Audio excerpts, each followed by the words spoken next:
Tuesday, 17th of November, 1942. Dear Kitty, Dussel has arrived.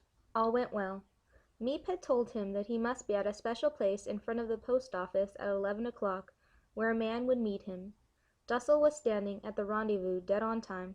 Mr. Kolpash, who knows Dussel too, went up to him and told him that the said gentleman could not come, but asked whether he would just go to Miep at the office. Kolpash got into a tram and went back to the office, while Dussel walked in the same direction. At 11:20, Dussel tapped at the office door. Miep helped him off with his coat so that the yellow star would not be seen, and took him to the private office, where Kolpash engaged him in conversation until the chairwoman had gone. Then Miep went upstairs with Dussel under the pretext that the private office was needed for something, opened the swinging cupboard, and stepped inside before the eyes of the dumbfounded Dussel. We all sat round the table upstairs, waiting with coffee and cognac to greet the newcomer. Miep showed him into our sitting room first. He recognized our furniture at once, and had not the remotest idea that we were there, above his head. When Miep told him, he nearly passed out with surprise, but luckily Miep didn't give him much time and took him straight upstairs. Dussel sank into a chair, speechless, and looked at us all for a while, as if he had to really take it all in first. After a while he stuttered, "Aber, sind, you're not in Belgium, then? It's der Militar, nicht, come. Das Auto, the escape is, see nicht, successful?" We explained everything to him, that we had spread the story about the soldiers and the car on purpose to put people, and especially the Germans, on the wrong track, should they try to find us. Dussel was again struck dumb by such ingenuity, and when he explored further our super-practical, exquisite, little, secret annex, he could do nothing but gaze about him in astonishment. We all had lunch together. Then he had a little nap and joined us for tea, tidied up his things a bit, Miep had brought them beforehand, and began to feel more at home, especially when he received the following typed "Secret Annex" rules. Van Dan product. Prospectus, a guide to the secret annex. Special institution as temporary residence for Jews and such like. Open all the year round. Beautiful, quiet, free from woodland surroundings, in the heart of Amsterdam. Can be reached by trams 13 and 17, also by car or bicycle. In special cases also on foot, if the Germans prevent the use of transport. Board and lodging, free. Special fat-free diet. Running water, in the bathrooms, alas, no bath, and down various insides and outside walls. Ample storage room, for all types of goods. Own radio center. Direct communication with London, New York, Tel Aviv, and numerous other stations. This appliance is only for resident use after 6 o'clock in the evening. No stations are forbidden, and the understanding that German stations are only listened to in special cases, such as classical music and the like. Rest hours. 10 o'clock in the evening until 7:30 in the morning. 10:15 on Sundays. Residents may rest during the day, conditions permitting, as the directors indicate. For reasons of public security, rest hours must be strictly observed. Holidays, outside the home. Postponed indefinitely. Use of language. Speak softly at all times, by order. All civilized languages are permitted, therefore no German. Lessons. 1 written shorthand lesson per week. English, French, mathematics, and history at all times. Small pets, special department. Permit is necessary. Good treatment available. Vermin expected. Meal times. Breakfast, every day except Sundays and bank holidays. 9 a.m. Sundays and bank holidays, 11:30 a.m. approximately. Lunch, not very big. 1:15 p.m. to 1:45 p.m. Dinner, and a cold or hot, no fixed time, depending on the news broadcast. Duties. Residents must always be ready to help with office work. Baths. The washtub is available for all residents from 9 a.m. on Sundays. The WC, kitchen, private, office, or main office, whichever preferred, are available. Alcoholic beverages, only with doctor's prescription. End. Yours, Anne. Thursday, 19th of November, 1942. Dear Kitty, Dussel is a very nice man, just as we had all imagined. Of course he thought it was all right to share my little room. Quite honestly, I'm not so keen that a stranger should use my things, but one must be prepared to make some sacrifices for a good cause, so I shall make my little offering with a good will. If we can save someone, then everything else is of secondary importance, says Daddy, and he's absolutely right. The first day that Dussel was here, he immediately asked me all sorts of questions. When does the chairwoman come? When can one use the bathroom? When is one allowed to use the lavatory? You may laugh, but these things are not so simple in a hiding place. During the day we mustn't make any noise that might be heard downstairs, and if there is some stranger, such as the chairwoman for example, then we have to be extra careful. I explained all this carefully to Dussel, but one thing amazed me. He is very slow on the uptake. He asks everything twice over and still doesn't seem to remember. Perhaps that will wear off in time, and it's only that he's thoroughly upset by the sudden change. Apart from that, all goes well. Dussel has told us a lot about the outside world, which we have missed for so long now. He had very sad news. Countless friends and acquaintances have gone to a terrible fate. Evening after evening, the green and gray army lorries trundle past. The Germans ring at every front door to inquire if there are any Jews living in the house. If there are, then the whole family has to go at once. If they don't find any, they go on to the next house. No one has a chance of evading them unless one goes into hiding. Often they go around with lists and only ring when they know they can get a good haul. Sometimes they let them off for cash, so much per head.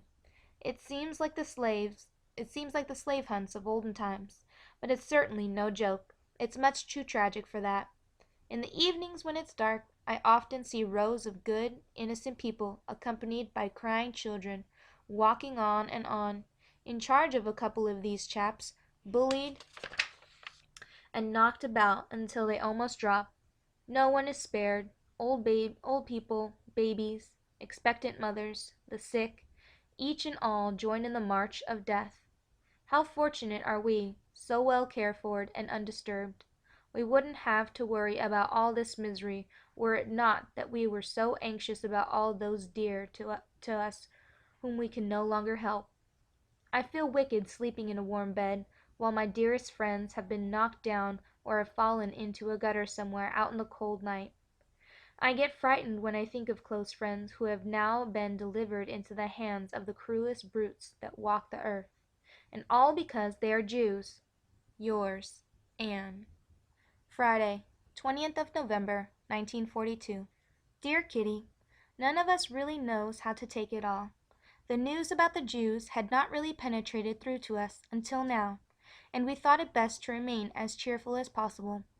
Every now and then, when Miep lets out something about what has happened to a friend, Mummy and Mrs. Van Daan always begin to cry, so Miep thinks it's better not to tell us any more.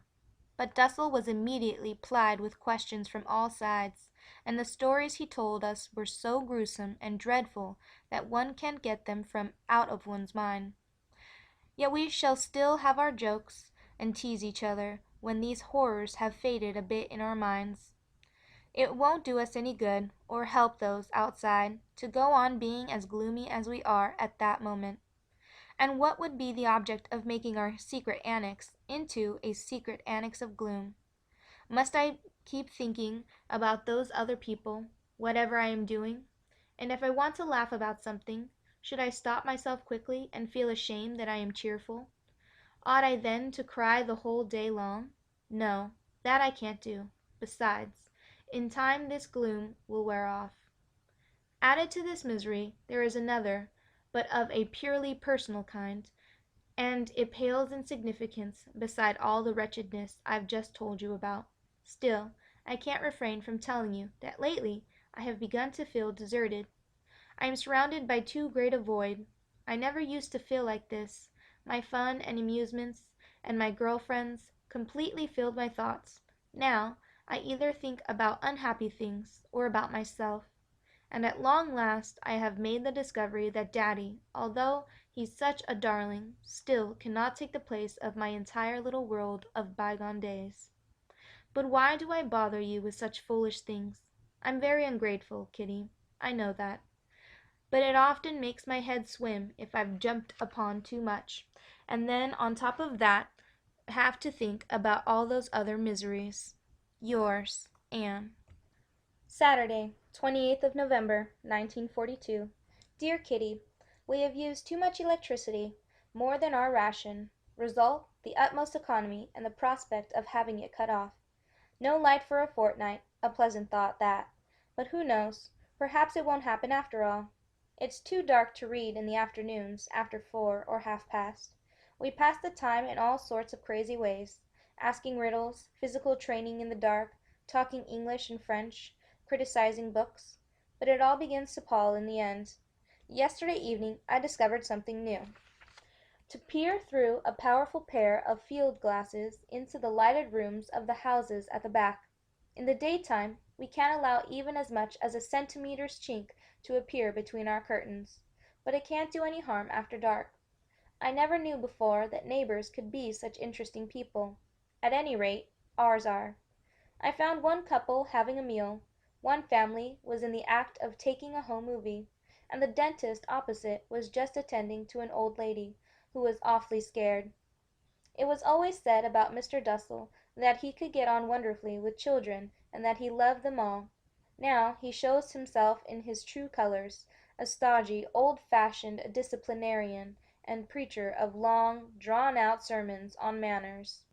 As I have the unusual good fortune to share my bedroom, alas, a small one, with his lordship, and as I'm generally concerned to be the most badly behaved of the three young people, I have a lot to put up with, and have to pretend to be deaf in order to escape the old, much repeated ticking off and warnings.